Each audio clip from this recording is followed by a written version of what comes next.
तो कल हमने जो लास्ट वीडियो था उसमें विसर्ग संधि देख रहे थे और विसर्ग संधि में हम सजुसो रूह यहाँ तक हम लोगों ने देख लिया था। और इसके बाद सजुसो रूह के आधार पर हमने ये देखा था कि दो सूत्र अपने पास आने वाले थे। एक था 4 नंबर जो कि था अतो रोर प्लूता द प्लू ते अपी, और 5वां नंबर था हसी च। तो हमने इसमें क्या किया था कि पहला जो है चौथा नंबर उसको हमने देख लिया था। चौथा नंबर में क्या था, सबसे पहले तो ये क्या था, स सजुसो रुह। तो स सजुसो रुह ये था कि पद के अंत में स्थित स और सुजस के स का, यानी कि मूर्धन्य स और दांती स का रूह हो जाता है।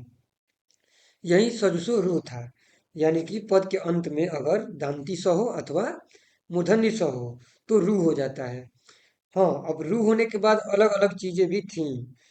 अब रू होने के बाद चौथा नंबर सूत्र ये बोला कि अगर रू के पहले भी हस्व हो और बाद में भी हस्व हो तो उस रू का क्या हो जाता है, ऊ हो जाता है।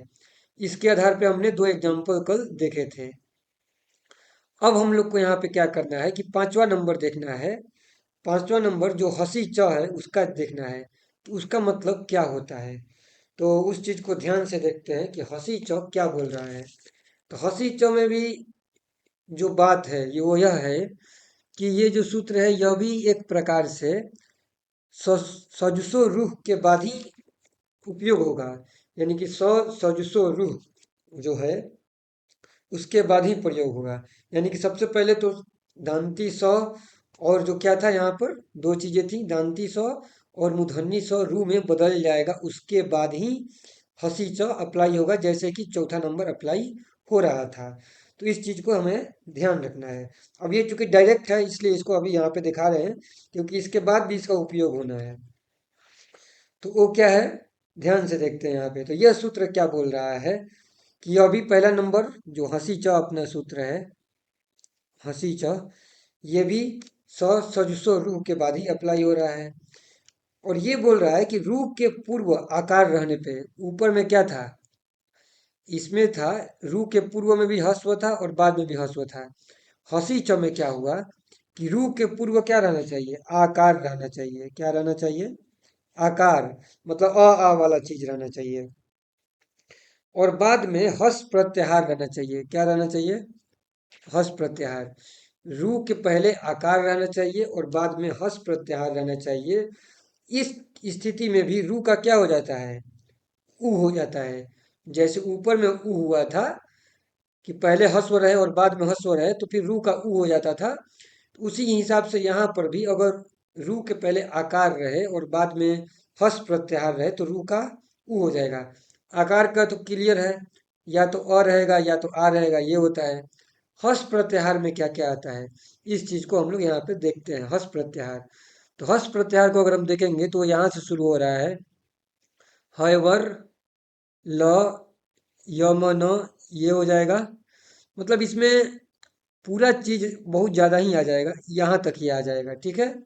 हयवरट से शुरू हो रहा है, 5वां नंबर से शुरू होके 10वां तक जाएगा ये। तो ये बनेगा अपना हस प्रत्याहार, ठीक है।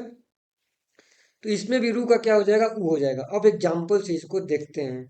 जैसे कि हम अपने पास एक एग्जाम्पल आया, अपने पास एक एग्जाम्पल आता है, मान लेते हैं वो है मनस प्लस रथ। मनस प्लस रथ, ये है। तो अब इसमें क्या क्या चीजें दी गई हैं, सबसे पहले तो ये स है। तो सजुसो रू से तो अगर स रहता है और मूर्धन्य स रहता है तो किस चीज में बदल जाता है, रू में बदल जाता है। तो फिर इसको कैसे लिखेंगे, मन, ये स तो रू में बदल गया, और ये यहाँ पे रथ तो अपना है ही। यहाँ पे भी इस मन को तोड़ सकते हैं कि ये म रहेगा, ये न रहेगा, और ये यहाँ पे आ जाएगा, ठीक है। तो यहाँ से ये रू आ गया और इसके पहले ये है।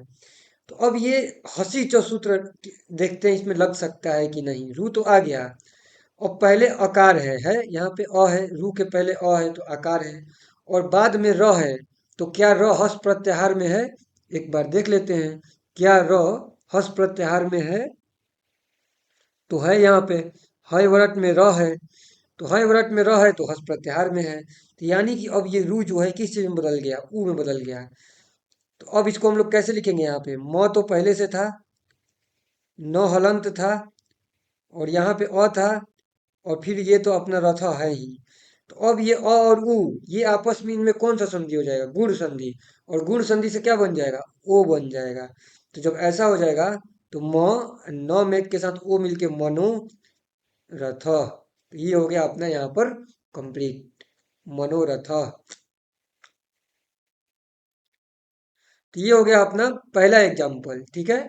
इसमें हमने क्या देखा कि मनस प्लस रथ था, तो सबसे पहले स सजुसो रू से ये जो स है, ये जो स है यहाँ पर, ये रू में बदल गया।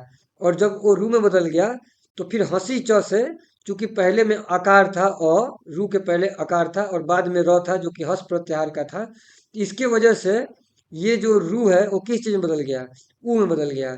और जब ये ऊ में बदल गया तो पहले तो लगा सजुसो रू, स सजुसो, उसके बाद लगा हंसी च, और बाद में फिर से अ उ मिल के यहाँ पे कौन सा संधि हो गया, स्वर्ग संधि भी लग गया और बन गया ओ। तो कुल बन गया यहाँ पे मनोरथ। तो ये हो गया अपना यहाँ पे पूरा उपयोग। इसी प्रकार से हम और भी एग्जाम्पल देख सकते हैं, जैसे कि होता है सरोवर, तो सेम इसी आधार पे सरोवर का भी हमको उदाहरण देखने को मिलेगा। तो देखते हैं सरोवर में भी ऐसा ही हो रहा है क्या। तो यही हो रहा है, इसमें भी मतलब कि कोई अलग नहीं है। स, इसको तोड़ के कैसे लिखते हैं, सरस प्लस वरह। तो यहाँ पे भी दांती स है, तो फिर से ये दांती स, स सजुसो से क्या चीज में बदल जाएगा, रू में बदल जाएगा। और यहाँ पे स तो है ही, और ये र हलंत प्लस अ कर सकते हैं इसको तोड़ के इधर में, और इधर में तो अपना वरह है ही, इधर में अपना जो है वरह तो है ही। तो अब ये जो रू है, रू के पहले अ है जो कि अकार हो गया, क्योंकि हंसी च अप्लाई करना है यहाँ पे, सजसो लग गया, अब हंसी च अप्लाई हो रहा है। तो अ है और बाद में वह है, क्या वह हस प्रत्याहार में आता है, तो फिर से हैवरत में ही तो है, तो वह आता है हस प्रत्याहार में। तो ये रू हो गया, और रू के पहले अकार हो गया, ये वह हो गया, तो रू किस चीज में बदल जाएगा, ऊ में। तो हम इसको कैसे लिखेंगे, स रहलंत अ प्लस उ प्लस वरह। तो अ और उ मिलके क्या हो जाएगा, ओ हो जाएगा। और यहाँ पे स रहेगा और यहाँ पे र हलंत रहेगा, और यहाँ पे रहेगा अपना वरह। अब र में ओ जुड़ेगा तो क्या हो जाएगा, सरोवरः। ठीक है। तो सेम चीज यहाँ पर भी हो गया, सबसे पहले सजुसो सूत्र लगा, इसके बाद हंसी च लगा, इसके बाद स्वर संधि का भी गुण संधि लग गया है। तो तीन सूत्र के बाद यहाँ पे बना अपना सरोवर। एक और एग्जाम्पल देख सकते हैं यहाँ पर हम इसमें, जिसको बोलते हैं तेजोमय, जिसका मतलब कि तेज ज्यादा बढ़ गया है, पूरा तेजोमय अगल बगल का माहौल हो गया, उसको बोला जाता है तेजोमय। तो इसमें है तेजह प्लस मय, इसमें यहाँ पे क्या दिया गया है, तेजह प्लस मय। तो यहाँ पर भी ये जो विसर्ग है कैसे सौ में बदल जाता है, इसको तो अभी देखना बाकी ही था, जैसे पहले था उसको देखा जाएगा बाद में कभी। तो यहाँ पे भी ये सौ में बदल जा रहा है, ठीक है। तेज सौ हो जाएगा, तेजस प्लस मय। तो यहाँ पे जो दांती स है, अब ये दांती स का क्या होगा, दांती स सबसे पहले सजुसो से क्या बन जाएगा, यहाँ पे रू बन जाएगा। यहाँ पर तो ते है ही, इसको ज हलंत प्लस अ लिख सकते हैं, और ये यहाँ पे रू है, और यहाँ पे ये मय है, ठीक है। अब ये रू किस चीज में बनेगा, ऊ में बदल जाएगा, क्यों, क्योंकि पहले अकार अ है और बाद में म है, और म कहाँ पे आता है, य म सातवां नंबर में, ये भी मतलब कि हस प्रत्याहार में आता ही आता है। तो ये ऊ हो गया और यहाँ पे अ हो गया, और ये तो अपना ज है ही, इधर का ते है ही, इतना आगे, और ये इतना मैं पीछे में भी हमको मतलब तो नहीं है। अ उ के साथ फिर क्या बन जाएगा, जुड़ के ओ बन जाएगा, कौन से संधि से, सेम गुण संधि से। और यहाँ पे ते है ही, ज है ही, मैं है ही, तो अब ये हो जाएगा ते, और बन जाएगा जो मय, तेजोमय, ठीक है। तो ये चीज हो गया अपना यहाँ पर हसी च सूत्र का प्रयोग। अब जबकि हंसी च सूत्र का प्रयोग हो गया, तो अगला जो सूत्र है वो सिंपल सा है, उसमें कुछ नहीं है, लेकिन वो भी उसमें कोई उदाहरण वगैरह नहीं है, लेकिन इसका भी प्रयोग होता है, इसका भी क्या होता है, प्रयोग होता है। और ध्यान ये देना है, जिस प्रकार से अपना यहाँ पर जो दो थे, चौथा और पांचवा नंबर सूत्र, ठीक है, अतो रूर प्लुता द प्लु ते अपी और हंसी च स सजसो रू के बाद ही लग रहा था, उसी प्रकार से ये भी यहाँ पर है, ये भी स सजसो के बाद ही लगता है। इसको छठा नंबर नाम दे देते हैं, और ये है रोरी। ठीक है, ये कौन सा सूत्र है, रोरी। लेकिन रोरी भी अपने आप में कुछ नहीं है। रोरी क्या करता है, सीधे यह बताता है कि यदि, रोरी क्या बोलेगा, यदि, आगे इसको हम यहाँ पे समझा रहे हैं 6 नंबर को। रोरी, रोरी क्या बोलता है कि अगर सजुसो में स का रू बन गया है, और ये बोलेगा कि रू के बाद अगर र रहेगा, रू के बाद में क्या रहेगा, अगर र रहेगा पुनः, तो उस रू का क्या हो जाएगा, लोप हो जाएगा। यानी कि सजुसो से क्या होता था, स या मूर्धन्य स का क्या बनता था, रू बनता था। अब गलती से रू के बाद भी अगर र है, तो इस रू का लोप हो जाएगा, यानी कि ये रू का कोई उपयोग नहीं होगा, वो खत्म हो जाएगा ऐसे ही। ये ध्यान रखना है, सिर्फ ये र ही बचा रहेगा।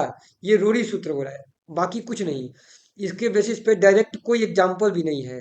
एग्जाम्पल कैसे मिलेगा अपना, इसके बाद एक और सूत्र आता है, वो सूत्र क्या करता है, उसमें रूढ़ी अप्लाई होता है, और रूढ़ी के बाद फिर अगला कुछ चीजें नियम लगा करके अपना सूत्र बनता है। तो वो अपना यहाँ पे क्या सूत्र है, द्र लोपे पूर्वस्य दीघो अड़ह, द्र लोपे पूर्वस्य दीघो अड़ह। यह सूत्र रूढ़ी के बाद लगता है। और ये क्या बोलता है कि लोप हुए, अगर मान लेते हैं कि रूढ़ी लग गया, रूढ़ी कब लगेगा, अगर सौ सजुसों से रू बना और रू के बाद में र रहे, तो रू का लोप हो जाएगा। तो अगर रूढ़ी अप्लाई हुआ है, तो रूढ़ी अगर अप्लाई हुआ है, तो उसके पूर्व में जो क्या रहेगा, अड़ प्रत्याहार रहेगा, अड़ प्रत्याहार में रहेगा। और अड़ प्रत्याहार में तीन ही वर्ण आते हैं, क्या क्या आते हैं देख लेते हैं। यह है अपना अड़ प्रत्याहार। अड़ प्रत्याहार में क्या क्या है, अ ई और उ, क्या है, अ ई और उ। अ है, हर्षई है और हर्षऊ है, यही है अड़ प्रत्याहार। तो इनका दीर्घ हो जाता है, क्या हो जाता है, इनका दीर्घ हो जाता है। यही बोला गया यहाँ पे, द्रलोपे पूर्व से दीर्घो दीघो अड़। यानी कि अगर रोरी सूत्र लग गया, रोरी सबसे पहले सजुसो लग गया, उसके बाद रोरी लग गया, तो रोरी अगर लग गया, तो रोरी के पूर्व में अगर कोई अर है, यानी कि अ ई और उ है, तो वो क्या बन जाएगा, दीर्घ बन जाएगा। एग्जाम्पल देखते हैं, एग्जाम्पल से ये चीजें कंप्लीट होंगी, समझ में आएगा ज्यादा अच्छे से। जैसे कि यहाँ पे है, पुनः रमते। अब ये कैसे होगा, सबसे पहले तो यहाँ पे स हो जाता है, विसर्ग में बहुत जगह पे हमको ऐसा देखने को मिल रहा है, कैसे ये हो रहा है, क्या सूत्र है, उसको देखा जाएगा, लेकिन हो जाता है, ठीक है, सौ। तो ये जब सबसे पहले ये सौ हो गया, विसर्ग मतलब कि एक सौ के ही रूप में रह रहा है, तो अब ये सौ क्या बनेगा, रू बनेगा, किस सूत्र से, सौ सजुसो रू से। कि ये सौ क्या हो जाएगा, रू बन जाएगा। तो ये तो रहेगा ही यहाँ पे, पू और न, न हलंत प्लस अ लिख सकते हैं। और ये जो स है, ये क्या बन गया यहाँ पे, रू बन गया। और इधर का तो र है ही, रमते में का र है ही। तो चूंकि रू के बाद फिर से र है, सजुसो से क्या बन गया, स्वरू बन गया। और रू के बाद चूंकि र है, तो इस रू का क्या हो जाएगा, लोप हो जाएगा। तो अपने पास क्या बचेगा, पुण्य। और रू का लोप लोप तो हो जाएगा, और फिर द्र लोपे अपी से क्या होगा, इस अ का क्या बन जाएगा, आ बन जाएगा। इस अ का आ बन जाएगा और रू का लोप हो जाएगा। पहले रू का लोप हुआ, चूंकि रू का लोप हुआ है, तो द्र लोपे, ये जो है यहाँ पे, द्र लोपे पूर्व से दीघो अड़ह, उससे इस अ का क्या बन जाएगा, आ बन जाएगा। तो ये हो जाएगा पू, और न में आ जुड़ेगा, पुनः रमते। ये बन गया अपना, ठीक है, सूत्र। और एग्जाम्पल इसमें देखते हैं कैसे ये चीजें लग रही हैं। यहाँ पे है नी प्लस रवा, ठीक है, ये ख नहीं है, रवा, नी प्लस रवा। तो ये कैसे बनेगा? यहाँ पर भी निस तो हो ही जाएगा सबसे पहले, ठीक है, कहाँ से ये हो रहा है कैसे हो रहा है देखा जाएगा। इसके बाद है रवा। तो अब ये जो स है, ये स किस चीज में बदलेगा? रू में बदलेगा। और ये न हलंत प्लस अपने पास हर्षई है, और यहाँ पे रवा है। अब ये रू के बाद चूंकि र है तो इस रू का लोप होगा, और ये हर्षई किस चीज में बदल जाएगा? दीर्घई में। तो अब ये नी में दीर्घई हो जाएगा, अरवह, निर्वह हो गया, ठीक है। इसके बाद निरोगह, जो निरोग बनता है वो भी सेम होगा, ठीक है, निरोगह। तो ये है अपना नि प्लस रोगह। तो यहाँ पे भी वही चीज होगा, सबसे पहले तो निस हो जाएगा, और फिर यहाँ पे रोगह तो है ही। तो निस में से सौ का क्या बन जाएगा? यहाँ से सौ का सबसे पहले तो रू बन जाएगा सौ सजुसों से। और यहाँ पे जो नी है, तो न हलंत प्लस हर्षई है, और यहाँ पे र हलंत प्लस ओ है। तो यहाँ पे रू के बाद र है, तो इस रू का लोप हो जाएगा। किस सूत्र से? रोरी से लोप हो गया। रोरी सूत्र ने बताया रू का लोप हो जाना है, तो लोप हो गया। अब अगर रू के पहले अगर कोई अड़ हो, अ ई और उ, जिसमें तो इसका क्या हो जाता है? दीर्घ हो जाता है।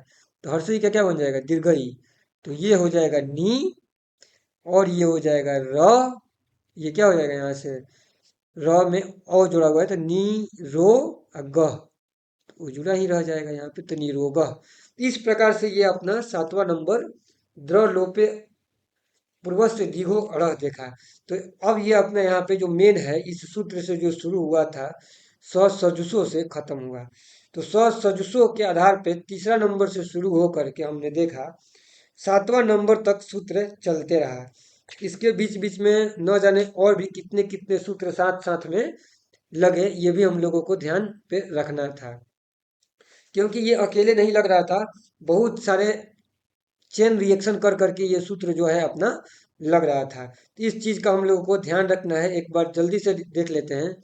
जैसे कि सौ सजुसो था, तो उसमें के आधार पे एक प्रकार से 3 सूत्र हो गया, अतो रूर प्लुता, इसके बाद हसी च और रोरी, और रोरी के बाद फिर से एक हो गया इसके बेसिस पे, जो अपने हमने 7वां नंबर देखा, द्र लोपे वाला, ठीक है, जिसमें क्या हो जाता है? दीर्घ हो जाता है, द्र लोपे दीर्घ, ठीक है, पूर्व से दीर्घो अड़, तो ओ वाला हो गया यहाँ पे 7वां नंबर जो था, द्र लोपे पूर्वस्य दीघो अड़, ये 7वां नंबर सूत्र भी इसमें लग गया। तो इतना सारा 3 4 5 6 7 ये सूत्र जो था आपस में ही मिलजुल के चल रहा था। और इसमें हमने ऐसा भी देखा कि आपस में कैसे कैसे हर जगह कहीं पे मतलब कि स्वर संधि से भी उठ के आ रहा है, कहीं पे व्यंजन संधि के भी कुछ कुछ सूत्र आ रहे हैं, तो ये सारा चीज था। अब सिर्फ एक सूत्र बचा है लास्ट 8 नंबर, इसके बाद अपना संधि जो है खत्म हो जाएगा। पूरे तरीके से ये जितना हम लोग के लिए जरूरी था उतना काम भर हो गया। वैसे संधि में और भी बहुत सारे सूत्र हैं, लेकिन उतना हम लोगों को नहीं जानना है, इतना ही हम लोग को लिए उचित था। तो ये जो 8वां नंबर सूत्र है वो क्या बोल रहा है, उसको यहाँ पे लिख दे रहे हैं। एतदो सु लोपो अ को र नई समाज से हली। तो ये बोल रहा है कि सह और एस के बाद व्यंजन वर्ण रहने पे विसर्ग का लोप हो जाता है। यानी कि अगर सह रहे अथवा क्या रहे, एसह रहे, और इसके बाद कोई हल रहेगा, तो ये जो विसर्ग है इनका क्या हो जाएगा? लोप हो जाएगा। सिंपल सा इतना नहीं है। सह का मतलब क्या होता है? वह, और ऐसा का मतलब क्या होता है? यह। स का मतलब होता है वह, और ऐसा का मतलब होता है यह। तो ये बोला सह और ऐसा के बाद यदि हल रहेगा तो विसर्ग का लोप हो जाएगा, ऐसे ही लिख दो। जैसे कि सह गच्छति, इसको हमने क्या लिखा? सह गच्छति, मतलब कि वह जाता है। तो यहाँ पे सह जो है इसमें विसर्ग है, तो विसर्ग का लोप हो जाएगा, क्योंकि बाद में ग है जो कि हल है, इसको सीधे लिख सकते हैं स गच्छति। ये भी सही होगा। मतलब कि विसर्ग ना भी लिखे तो भी कोई दिक्कत नहीं है। उसी प्रकार से एषः पठति, एषः पठति मतलब कि वह यह पढ़ता है।